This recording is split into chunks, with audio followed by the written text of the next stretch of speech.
In a glass-walled conference room high above the Boston skyline, a young CEO named Alexandra Whitmore held up a crumpled resume, turned it slowly toward the executives seated along the mahogany table, and laughed cold, deliberate, and loud enough to land.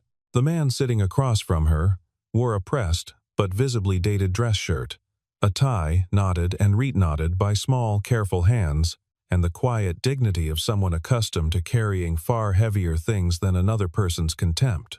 His name was Hunter Brooks. He was 32, a single father, a freelancer surviving on contracts and coffee. And according to Alexandra Whitmore, he had absolutely no place in her company. Then the phone rang. Would the arrogant young CEO find a way to make things right before losing the man Harvard itself had called a rare genius? The morning Hunter Brooks put on his only interview shirt, he ironed it twice. The first time, he got it mostly right. The second time, his 6-year-old daughter Madison climbed onto the kitchen stool beside him, studied the collar with the seriousness of a quality inspector, and pointed out a small crease he had missed near the second button. He smoothed it out. She nodded. Then she reached up on her tiptoes and tried to fix his tie, her small fingers working the knot with the careful concentration of a child who understood, in whatever wordless way children understand things, that this morning mattered. When she stepped back to evaluate the result, she gave a firm nod of approval, as though she had personally verified his readiness for whatever the world intended to throw at him. They lived in a one-bedroom apartment on the outskirts of Boston, a place that was clean because Hunter kept it that way, and small because that was all he could afford.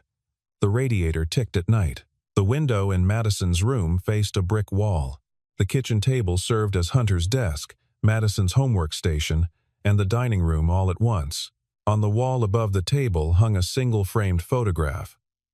A woman with dark eyes and a wide, easy smile, holding a newborn wrapped in a hospital blanket. Hunter never took the photo down. He never moved it, either. It occupied the same square foot of wall it had occupied for 6 years, and every morning when he sat down at the table to work, it was the first thing he saw. 6 years earlier, Hunter Brooks had been one of the most promising doctoral candidates in Harvard's Artificial Intelligence Research Program. His dissertation focused on algorithmic fairness in educational assessment, the idea that AI systems used to evaluate students could carry deeply embedded biases, reproducing inequality rather than measuring actual ability. His advisors had used words like groundbreaking and essential. One senior professor had quietly suggested that Hunter was the kind of researcher who might reshape the entire field. Hunter had believed, cautiously, that they might be right. Then his wife got sick. The illness came quickly, and without warning, the kind of rare autoimmune disorder that physicians explained in long technical sentences that amounted to the same short, terrible thing. Hunter moved his work to the hospital. He learned to write code on a laptop balanced on the edge of a visitor's chair, submitted one final paper from a waiting room, and was 3 months from defending his dissertation when she died, 4 weeks after Madison was born. In the months that followed, finishing a doctoral thesis felt like a concern from a different lifetime. He packed up his research, left Cambridge, and became a father. For 6 years, he found work wherever he could. Data cleaning, algorithm auditing, curriculum research for small nonprofits that could not afford proper staff. He was good at the work, better than good, in the quiet and unshowable way that has no resume category. He turned down 2 consulting opportunities that would have required travel because Madison had no one else. He declined an adjunct position at a small college because the schedule conflicted with school drop-off. He built his life in the margins of other people's systems and found a way to make it work. What he could not find a way to make work, at the moment, was the rent. The call came from Professor Gerald Haynes, his former doctoral advisor, who had tracked him down through 3 degrees of separation, and then called on a Tuesday evening while Hunter was making grilled cheese and listening to Madison describe the plot of a book about a rabbit who wanted to become an astronaut. Haynes told him about a company called Whitmore Learning Systems, a Boston-based AI education startup that had grown, in 4 years, into one of the most heavily funded ed-tech firms in the country. They were having trouble with their core assessment algorithm. Haynes thought Hunter might be exactly what they needed. Hunter said he would think about it. He thought about it for 2 days. He thought about the rent increase notice taped to the inside of the front door. He thought about Madison's school application fee due at the end of the month. He thought about the freelance contract that had quietly evaporated 2 weeks ago when the startup that hired him ran out of funding. On the morning of the 3rd day, he ironed his best shirt twice, let his daughter fix his tie, and walked out the door. "Daddy is smarter than all of them," Madison called after him from the doorway. Hunter turned and gave her the kind of smile that costs something to hold steady. "I'll be back by 4, he said. "Have your backpack ready." Whitmore Learning Systems occupied the top 3 floors of a glass tower in downtown Boston, and everything about it had been designed to signal arrival. The lobby featured a living wall of vertically grown plants, a reception desk made of reclaimed wood and brushed steel, and a floating LED installation that shifted colors slowly in the atrium. The employees who passed through it wore the specific kind of casual confidence that comes from knowing, at every moment, that you are exactly where the right people are. Hunter Brooks took the elevator to the 31st floor, checked in with a receptionist who looked at his shoes for slightly too long, and was shown to the conference room at the end of the hall. The room was everything his apartment was not: spacious, pristine, flooded with natural light, and lined with the accumulated credentials of people who had moved through the world's best institutions without interruption. 7 executives were already seated when Hunter walked in. He recognized the body language immediately. The polite, managed tolerance extended to someone everyone expects to disappoint. He sat down, folded his hands on the table, and waited. Alexandra Whitmore entered 3 minutes late, which Hunter understood was intentional. She was 29 years old. With the precise and composed confidence of someone who had never been made to feel small in a professional setting. Her father had built the infrastructure for 2 successful software companies before she was old enough to drive. She had graduated summa cum laude from Princeton, completed an accelerated MBA at Wharton, and launched Whitmore Learning Systems at 25, with a founding round that made the business press gasp. She was, by any measurable standard, extraordinary. She was also, Hunter would come to understand, someone who had confused the path she had walked with the only path that existed. One of the senior directors, a man named Richard Calloway, whose collection of Ivy League diplomas Hunter had already noted on the wall, glanced at Hunter's shoes and allowed himself a small, barely visible smirk. Alexandra opened his file and said, without looking up, "Mr. Brooks, walk us through your relevant experience." The question was technically professional. The tone was not. It carried the faint edge of something already decided, the question as formality, asked on the way to a conclusion already reached. Hunter answered clearly, and without decoration. He described his work with algorithmic fairness in education systems, the specific type of bias that emerges when assessment AI is trained on unrepresentative data, and the 3 primary failure modes he had identified in similar platforms during prior consulting work. As he spoke, 2 of the younger engineers in the room began to lean forward slightly, the involuntary body language of people who are hearing something technically accurate and useful for the first time. He kept going. He was specific where specificity mattered and did not oversell. When he finished, Alexandra looked up from his file. "Your academic background," she said. "Harvard. Doctoral program." She paused, and the pause was doing work. "Unfinished." She let the words sit for a moment, then picked up his resume and tilted it slightly, an almost theatrical gesture as though examining something that had arrived from a great distance and was not quite what had been advertised. Then she laughed, short and unhurried. The kind of laugh that is not surprised, only amused. 3 others at the table joined in, because that is what rooms do when a CEO sets the temperature. "Harvard dropout is still a dropout," she said. The room absorbed this. Hunter felt it not in his chest, the way anger lands, but lower and quieter, the way true hurt does, because she was not wrong about the fact. He had not finished. What she was wrong about was everything the fact meant, and everything it had cost. He kept his voice even. "Sometimes life requires a person to choose family over credentials," he said. "I made that choice. I don't regret it." Alexandra tilted her head slightly. "That's a gracious way to frame it," she said. "At this company, we hire people who finish what they start." There was a beat of silence that landed exactly as she intended. And then, softly, from the far end of the table, where the assistant director sat monitoring communications, a phone began to ring, not a personal cell, but the conference room line. The assistant frowned at the display, then looked up with an expression that shifted from mild confusion to something that had no category in it at all. "It's the main line," she said quietly. "It's showing Harvard. Harvard Office of Academic Affairs." She hesitated. "They're asking if a Hunter Brooks is currently on the premises." The laughter that had been in the room a moment ago did not exactly leave. It simply became impossible to locate. Alexandra Whitmore set down the resume. The room went quiet in the particular way rooms do when something unexpected has walked in, and no one yet knows what it wants. The call was put on speaker at Alexandra's direction, more reflex than intention. The instinct of someone who controls rooms by controlling information.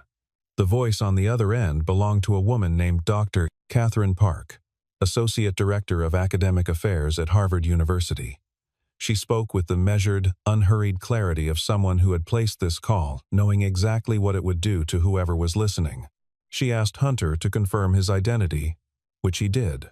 Then she said, "We wanted to reach you directly, Mr. Brooks. There has been an ongoing effort within our research division to trace the origin of several foundational components currently embedded in commercial education AI platforms. Our analysis has confirmed that the underlying architecture in question, the core fairness weighting protocol, originated in your dissertation research. Research that, while never formally defended, was submitted in full to the department and has been in active academic use for the past 4 years."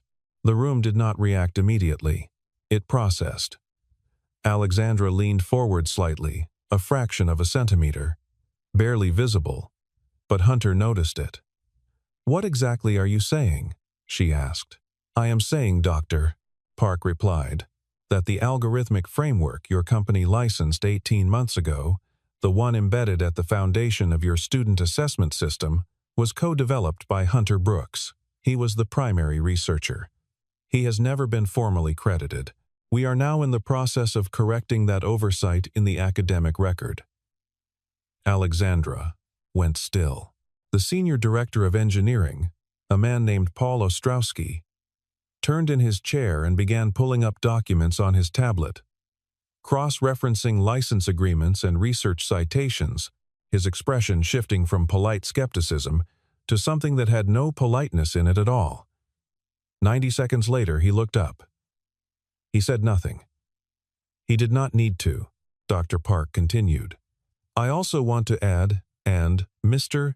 Brooks, you may correct me if I overstate that you received and declined 3 separate formal invitations to return to the program and complete your degree. All 3 were declined in writing. The department understands your reasons, and we respect them." She paused. "Had you remained in the program, you would almost certainly have become the youngest person to lead a major research initiative in our AI and education division.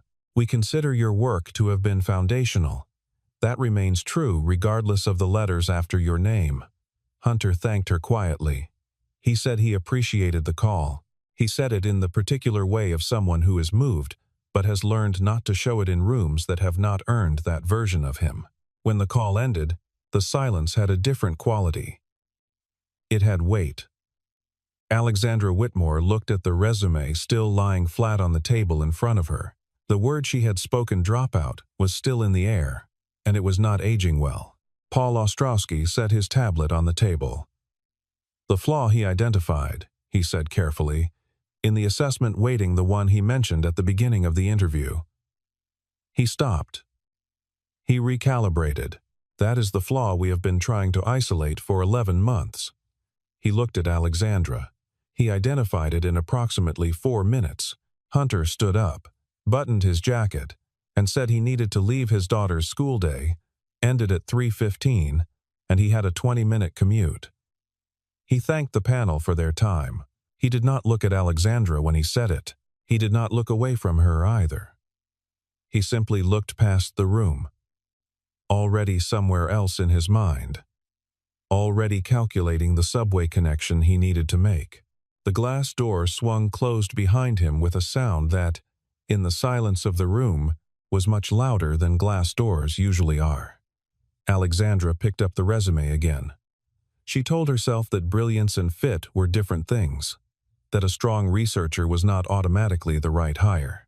She told herself these things clearly and with conviction because she needed them to be true. But she looked at the door through which he had walked out, and something shifted quiet and unwanted in the place where the laughter had been. She told herself she was doing due diligence. The proper framing was professional. Verify the claims. Understand the full picture. Make an informed decision about whether to extend a secondary offer. That was the story Alexandra Whitmore told herself when she asked her assistant to compile a background profile on Hunter Brooks.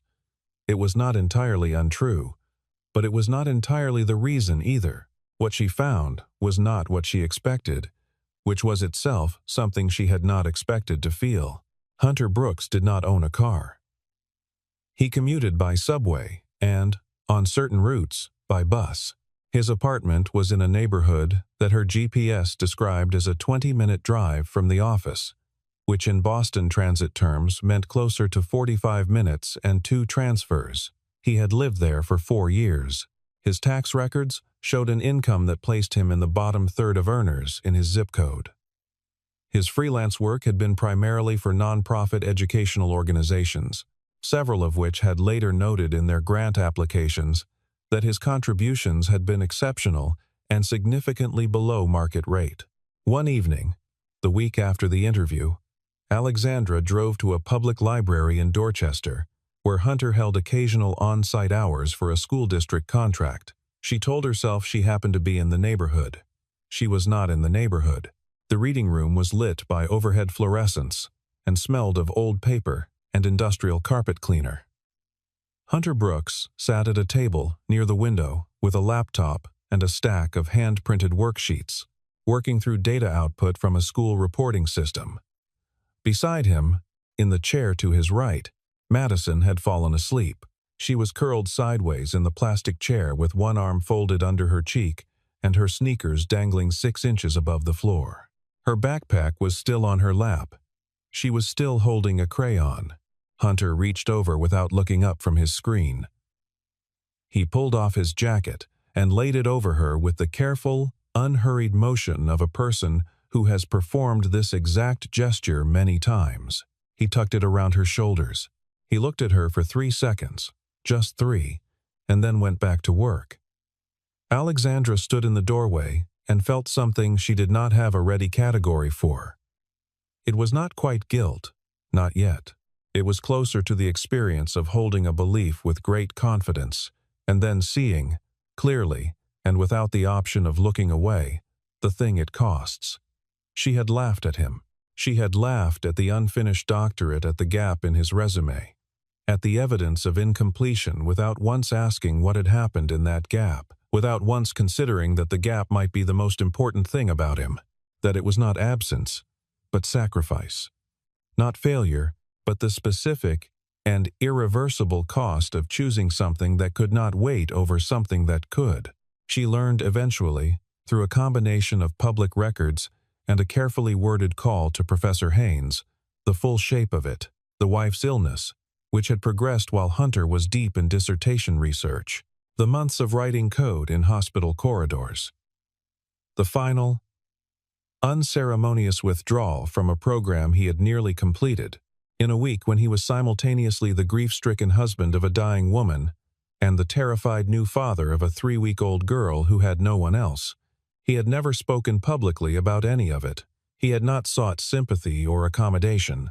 He had simply recalibrated his life around the one thing that remained and kept moving forward.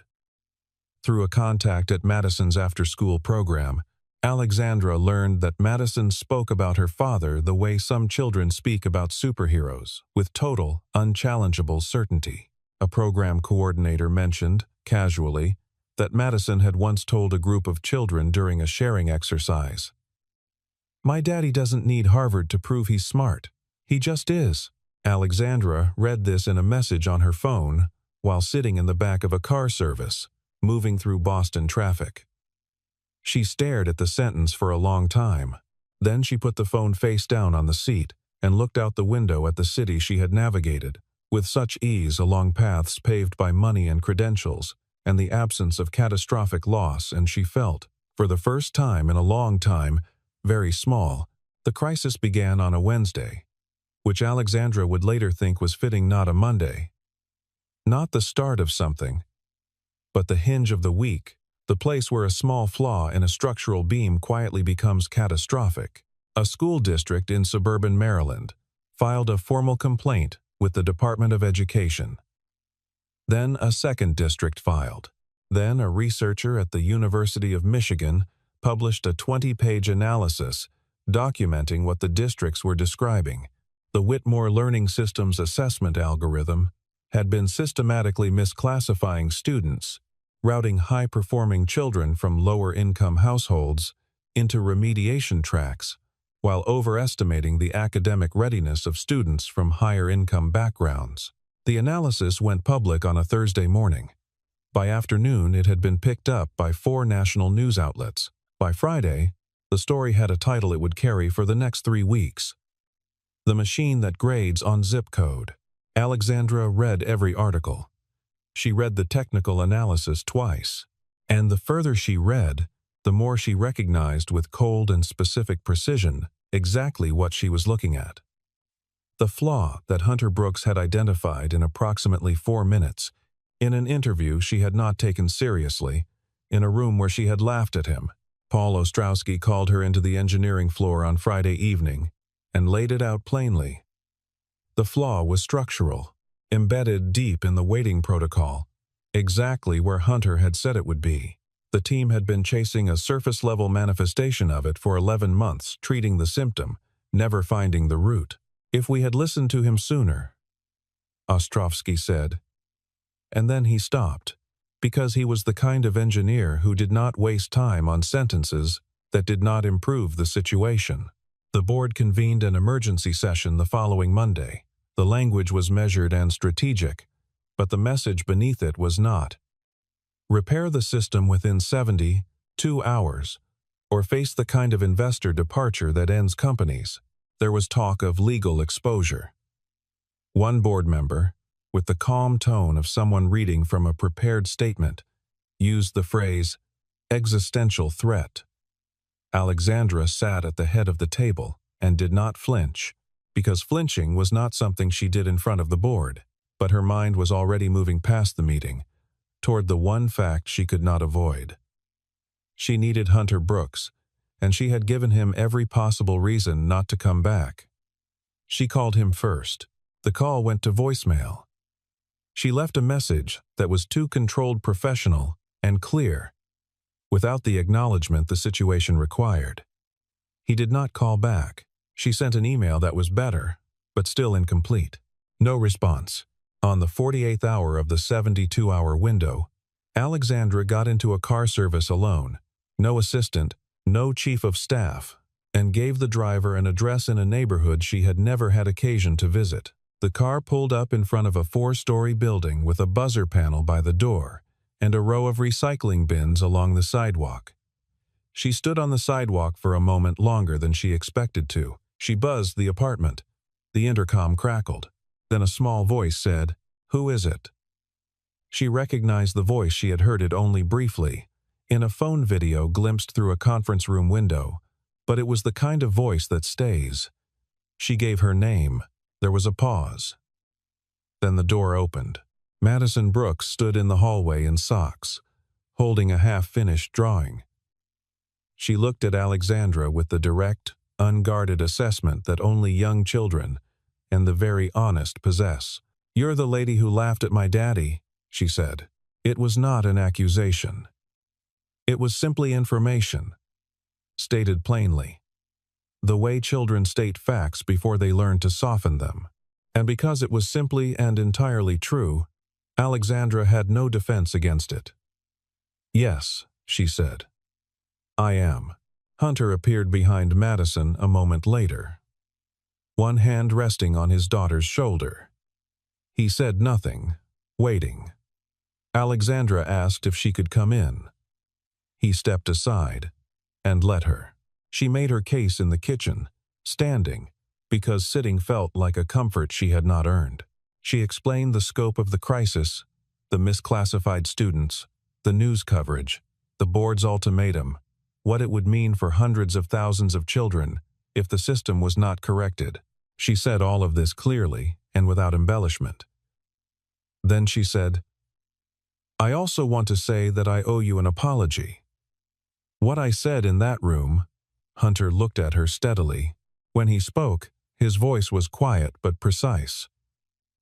The way his code was precise, no wasted elements. "You didn't insult my degree," he said.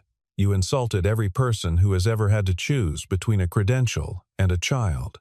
Every parent who left something unfinished because someone needed them more than a resume did. That's who you laughed at. I just happened to be the one in the room." Alexandra had nothing to say to this, so she said nothing, and the silence was the most honest thing she had contributed to the conversation so far. He agreed to help.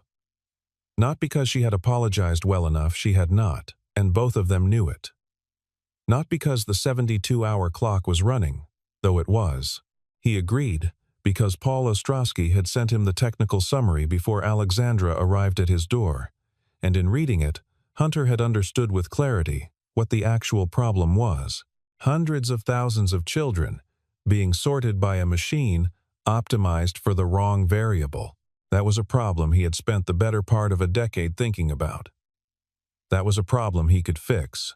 He arranged for Madison to stay with Helen, a retired teacher 2 floors up who had looked after her before during his occasional late nights. He kissed Madison's forehead, told her he would call before bed, and left with Alexandra in the car still idling on the street outside. When Hunter walked through the entrance of Whitmore Learning Systems at 10 o'clock that evening, the 31st floor was in a state of exhausted, anxious motion. A dozen engineers were clustered around 2 screens, talking over each other. Someone had ordered food hours ago, and the containers were still open on the far table, largely untouched. Several people looked up when Hunter walked in. The reactions were varied. One engineer immediately crossed the room and extended a hand. 2 others found reasons to study their screens. A third, who had been most visibly amused during the interview, drifted quietly toward the window. Hunter did not acknowledge the social weather of the room. He walked directly to the primary display, studied the architecture map for 45 seconds and said, "The problem isn't in the scoring module. It's in the data ingestion layer. Specifically, the socioeconomic proxy suppression function isn't suppressing anything. It's inverted. Every time the model thinks it's reducing bias, it's amplifying it." The silence that followed lasted 4 seconds. Then Paul Ostrowski said, "Show me." What followed was the clearest 14 hours of work Alexandra Whitmore had ever witnessed. Hunter moved through the system with the focused and unhurried precision of someone who had designed architectures like this, in theory, long before anyone had built them in practice. He asked questions no one on the team had thought to ask. He made observations that reframed problems the team had been approaching from the wrong angle for months. He was not performing his intelligence. That was the thing hardest to absorb. He was simply using it, plainly and without ceremony, the way a person uses a tool they have carried long enough to make it feel like an extension of themselves. At 2 in the morning, A junior engineer named Rachel, the one who had met his handshake at the door, asked how the inversion had been introduced initially. Hunter pulled up the original license documentation and traced it back. What he found stopped the room.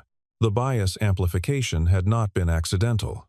18 months prior, a vice president of product development named Derek Saunders had authorized a quiet modification to the weighting protocol, one never disclosed to the research team or the licensing board. The modification had reduced the computational cost of the model by eliminating several fairness checks. It had also, as a side effect, introduced the exact inversion that Hunter was now repairing. The documentation trail was thin but present.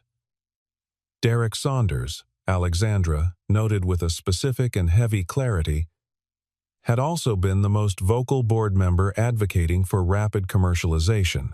He held a significant options position that vested on the company's performance metrics. Alexandra called him at 2:30 in the morning. The conversation was brief. By 3 o'clock, he had tendered his resignation. Hunter, who had been told what was found and had listened without comment, returned to the screen and kept working. He did not editorialize on the discovery. He did not use it as confirmation of anything about corporate culture or institutional failure. He simply continued doing what he had come to do. Somewhere around 4 in the morning, Alexandra brought him a cup of coffee and found him on a video call. His voice dropped low, half turned from the screen, hands cupped around his phone. Madison was on the other end, slightly glassy-eyed from being woken up, her hair flattened against her pillow. "Did you eat dinner?" she was asking. "I had something earlier," Hunter said. "That's not a yes. It's not a no either." Madison gave him the look that 6-year-olds give adults when the adults are being evasive. A look containing more accountability than most governance structures. "Daddy, I'll eat something," he said. "Go back to sleep. I'll be home in the morning." Alexandra set the coffee down quietly and stepped back. She had managed 140 employees. She had navigated a funding round during a market correction that had ended 4 of her competitors. She had done all of these things with intelligence and relentless forward momentum that she had always, privately, believed set her apart. And standing in the dark edge of her own conference room, watching a man negotiate bedtime with his daughter, between solving a problem her entire engineering team had failed to solve for 11 months, she understood something that no credential had ever taught her. There were forms of competence that no resume had a column for. By 6 in the morning, the core fix was complete. By noon, it had been verified by 2 external auditors brought in by the board. The system was not fully rebuilt, that would take weeks, but the root flaw had been isolated, documented, and corrected. The path forward was clear. Hunter wrote up his findings in a technical brief that Ostrowski called, quietly, the most precise internal document he had ever read. Then Hunter leaned back in his chair, closed his eyes for approximately 3 minutes, and said he needed to get home before Madison woke up. The press conference was Alexandra's idea, and it was not the idea her communications team endorsed. The safer path, the strategically rational path, was a measured public statement, a corrective action plan, and a carefully managed narrative about proactive transparency. Her communications director laid this out in a 20-minute presentation. Alexandra listened to the whole presentation, and then said, "We're doing the press conference." She stood at the podium in the Whitmore Learning Systems lobby, in front of the living plant wall and the floating LED installation, and she told the truth. Not the curated version of it. The actual version. She described the flaw, its origins, and the scope of its impact in plain language. She named the decision that had introduced the bias, and she named, without euphemism, what the consequence had been for real children in real classrooms. She announced the corrective timeline, external auditor oversight, and restructured research protocols. She said the company had been wrong, and that she was personally responsible for the culture that had allowed the wrong thing to persist. The stock price dropped 6% by the end of the trading day. 2 advertising partners issued cautious public statements. 3 board members called her within an hour to express their concern. which was another way of expressing their anger. Alexandra thanked them for the calls and got back to work. What she had not anticipated was the response from the academic and educational community. Within 48 hours, 4 major universities had issued statements commending the transparency. 2 industry groups called for similar disclosure standards across the sector. A professor at Stanford published an op-ed titled, "What Honest Failure Looks Like," in which he cited the Whitmore press conference as a model for institutional accountability. The piece was widely shared. And then the larger story surfaced. A journalist had done her own digging into the timeline, the licensing agreements, the Harvard connection, and the piece she filed carried its own momentum. The headline named Hunter Brooks. It told the story the room had witnessed, the interview, the dismissal, the phone call, the 72 hours. It told it accurately, which was more than Alexandra had expected. A follow-up segment on a morning news program included a brief interview with Hunter, who was visibly uncomfortable with the attention and answered every question in the fewest words that were both honest and sufficient. When the journalist asked whether he regretted leaving Harvard, Hunter glanced just briefly, just for a fraction of a second, at something off-screen that anyone watching could recognize was his daughter, positioned just out of frame. "No," he said. "I chose the most important thing. I would make the same choice again." The program anchor let the statement sit for a moment, in the way good journalists let true things breathe, before moving on. Harvard's public statement, released that same week, was formal and precisely worded. It confirmed Hunter's contributions to the foundational research, acknowledged the oversight in crediting, and announced the formal establishment of the Hunter Brooks Research Endowment within the university's AI and Educational Equity Division. Attached was a formal invitation for Hunter to return to complete his doctorate under an accommodation that had never previously existed: a remote research track, structured around parental responsibilities, created specifically because the department had, as the letter quietly acknowledged, created no such accommodation previously, and should have. Hunter read the letter at the kitchen table. Madison sat across from him eating cereal, watching him with the attentive stillness of a child who understands when something important is happening. When he set the letter down, she asked, "Is it good?" He thought about it. "It's very good," he said. She considered this. "Are you going to do it?" He looked at her. He looked at the photograph on the wall. He looked back at the letter, which represented the completion of something he had begun in another life. "Maybe," he said. "Let's see." Madison went back to her cereal, satisfied. Outside the window, Boston moved through its morning, indifferent and continuous, the way cities always do, carrying within it millions of stories in various states of completion. 3 months later, Whitmore Learning Systems published a revised report on its own performance, which Ostrowski co-authored with Hunter in a consulting capacity, and which the Department of Education cited in a national review of AI assessment standards. The company had not simply recovered from the crisis. It had, in the specific way that genuine accountability sometimes produces, become more trusted precisely because of how it had handled it. New school districts signed on. 2 major research partnerships were formalized. Alexandra hired 3 educators from public school backgrounds as permanent advisors, a structural change that had not existed in the company's founding model, and should have. Hunter took on the role of senior research consultant, part-time, on a schedule that began after school drop-off and ended in time to pick up Madison at 3:15. He continued his freelance work for the nonprofits because continuity mattered to him and because the money, while modest, had been reliable when other things were not. He enrolled in the Harvard Remote Doctoral Program in early fall and attended his first virtual seminar on a Tuesday evening, with Madison asleep in the next room and a cup of tea going cold beside his laptop. He had not told anyone he was doing it. He did not announce it. He simply opened his laptop and began.